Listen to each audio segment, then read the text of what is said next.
ராம் ராம் மாமா. ராம் ராம். ஆக்சுவலி உங்கள்ட்ட ஒரு கொஸ்டின் கேட்கணும். இந்த ஆத்ம விசாரம்ன்ற இந்த சீரீஸ் பண்றீங்களே, இந்த ஆத்ம விசாரம்னா என்ன அட்வைஸ் அது? இது யாருக்கு வந்து இந்த இந்த அட்வைஸ் நீங்க வந்து சொல்ல வந்து வரேன்? இதை கேட்குறவளுக்கு என்ன டேக் அவே வந்து இருக்கு? என்ன அவள்லேருந்து தெரிஞ்சுக்கணும் அவளுக்கு? நீங்க இதுல என்ன சொல்ல வரணும்னு நினைக்கிறேன்? பட் ஆத்ம விசாரம் அப்படிங்கிறது அவாவா பண்ண வேண்டிய விசாரம். இப்போ நான் சொல்ல வர்றது என்னுடைய சொந்த அனுபவங்கள். This may be applicable or may not be applicable to others. அடுத்த வாழ்க்கை இது ஒத்து வரலாம், ஒத்து வரலாம். என்னுடைய அனுபவத்தை தான் நான் சொல்லிட்டு இருக்கேனே தவிர்த்து இது ஒரு அட்வைஸாவோ கிடையாது. பொதுவாகவே இங்கிலீஷில் அட்வைஸுக்கு வந்து 2-3 கண்டிஷன் சொல்லுவாள். Number 1, do not advise unless asked for அப்படின்னு ஒன்று இருக்குது. இத்தனை கேட்காம அட்வைஸ் பண்ணுறது வேஸ்ட்டு, பண்ணாதீங்க, will cut a sorry figure. Number 2, do not advise in a crowd. ஒருத்தர் அட்வைஸ் பண்ணணும்னு ஆசைப்பட்டால் 10 பேர் ஏற்றாப்புல அட்வைஸ் பண்ணக்கூடாதுன்னு ஒரு ரூல் இருக்குது. Number 3, advise with kind words, don't use harsh words அப்படின்னு ஒன்று இருக்குது. இப்போ இந்த ஆத்ம விசாரத்தை பார்த்தீங்கன்னா அது 3மே அப்ளிகபிள் ஆகாது. Because I am saying something even though it is not ask for by anybody. யாராவது நீங்கள் ஆத்ம விசாரம் பண்ணி எனக்கு எழுதுங்கன்னு யாரும் கேட்கலன்னு நானே தான் பண்ணுறேன். ஸோ அந்த கேட்டகரியில் இது அட்வைஸில் ஒத்து வரல. இட்ஸ் நாட் டு பப்ளிக்னு பார்த்தா ஓப்பனாக எல்லாருக்கும் சேர்ந்து தான் போகிறது, பப்ளிக்காக எல்லாருக்குமே போகிறது. So not for any individual. Certain things may be harsh, May not B harsh, அப்படி தெரியாது நமக்கு. ஆனால் ப்ரீச்சிங்னு பெரியவா பண்ண அந்த நாளில் உபன்யாசம்ன்றது அட்வைஸ் கிடையாது. உபன்யாசங்கிறது 1000 பேர் ஒன்றாத்தி உட்காந்து மகான்கள் சொல்கிறது ஒரு சதஸோ ஸ்மிருதியிலேருந்தோ ஸ்ருதியிலேருந்தோ ஒன்று கோட் பண்ணுறதுங்கிறது அட்வைஸ் கிடையாது. இது ப்ரீச்சிங். அட்வைஸுக்கும் ப்ரீச்சிங்க்கும் வித்தியாசம்.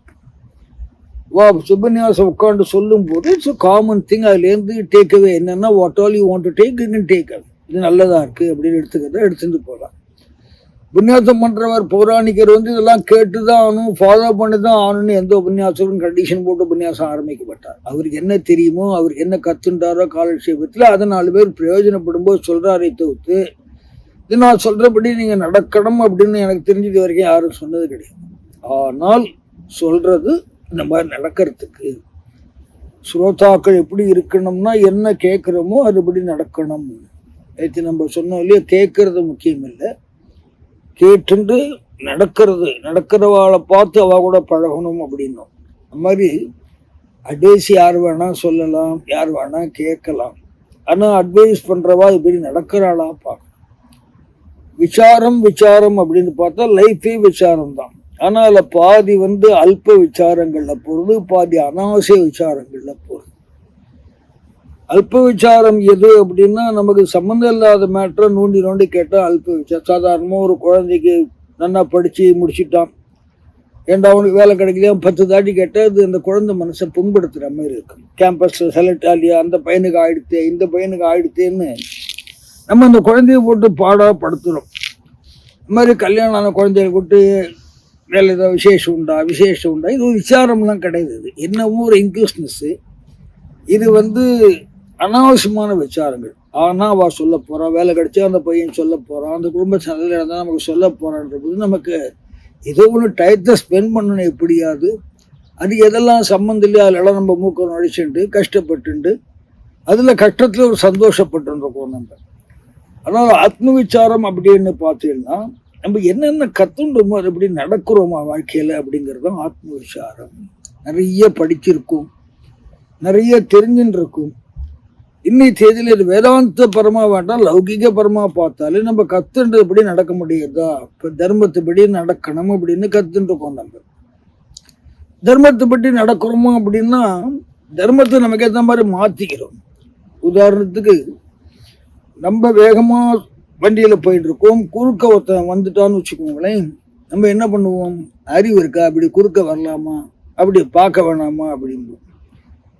மறுநாள் நம்ம குறுக்க கிராஸ் பண்ணுறோம், ஏற்றாப்புல வண்டியில் வேகமாக ஒருத்த வரோம். அப்போ நம்ம என்ன கேட்போம், அறிவு இருக்கா, வண்டியை எப்படி ஃபாஸ்ட்டாக ஓட்டுன்னு வரையே இந்த ரோட்டில் அறிவு இருக்கான்னு கேட்போம். ஒரே ஆக்ஷன் தான். நம்ம வண்டி ஓட்டும் போது நம்ம சொல்ற தர்மம் வேற, நம்ம கிராஸ் பண்ணும்போது நம்ம தர்மம் வேற. இப்போ இந்த மாதிரி தர்மத்தை தெரிஞ்சுட்டு தர்மத்தை இஷ்டத்துக்கு மாத்துறது அப்படிங்கிறது தான் ஆத்ம விசாரம் அப்படிங்கிறது. நம்ம என்ன பண்ணோமோ அது சரியா பண்ணியிருக்கோமா அப்படின்னு அர்த்தத்தில் அட்வைஸ்ன்னு எனக்கு தெரிஞ்சு அட்வைஸ்ன்னு கிடையாது, அட்வைஸே கிடையாது. இது அவாளுக்கு மாறும். உங்க விசாரம் என் விசாரம் உங்க விசாரம் ஒன்றா இருக்காது.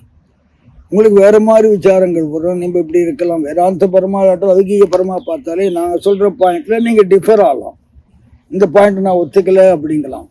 காரணம் உங்களுடைய அனுபவம், உங்களுடைய நாலேஜ், உங்களுடைய நீங்க கத்துன்ற விஷயங்கள் இதுக்கு முரண்பாடா இருக்கலாம்.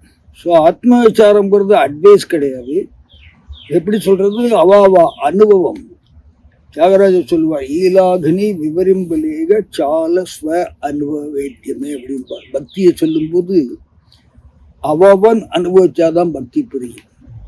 மாதிரி அவன் விசாரம் பண்ணிட்டாதான் வாழ்க்கையை நின்று போயிடும். அடுத்தவன் வாழ்க்கையை நம்ம விசாரம் பண்ண முடியாது. ஸ்டெப் இன்ட்டு அது ஷூஸ் அப்படின்பா இங்கிலீஷ்ல.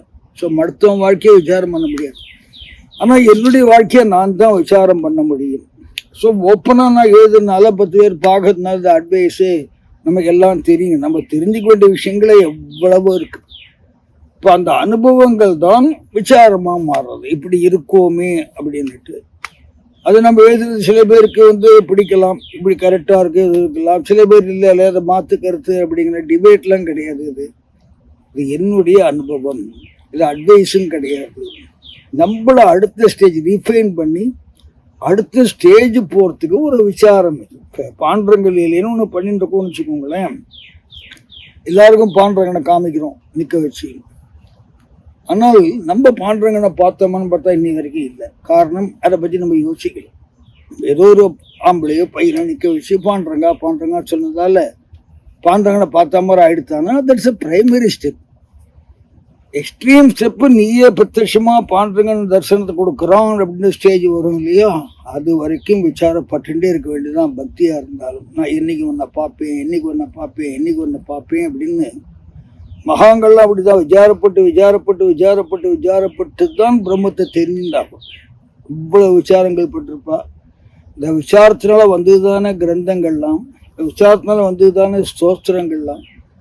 அது மூலமா தான் பிரம்மத்தை தெரியுண்டா. அதுக்கு எவ்வளவு சங்கம் வச்சுருந்தா, எவ்வளவு பக்தி மார்க்க பிரச்சாரம் பண்ணிட்டு இருந்தா. அதனால ஆத்ம விசாரம் அப்படிங்கிறது ஒரு பக்தியில ஒரு வகை. அது நம்மளே ரிஃபைன் பண்ணிக்கிறத விட்டு அடுத்த வாரம் அட்வைஸ் பண்ணுறதுக்கு இல்லை. ஏன்னா இந்த அட்வைஸ் யாரும் கேட்குற மாதிரி யாரும் எல்லாருமே self sufficient self learned people தான். அதனால இந்த விசாரங்கள் அப்ளிகபிள் ஆனால் ஒத்துக்க போறா, ஆலைன்னா விட்டுட போறா.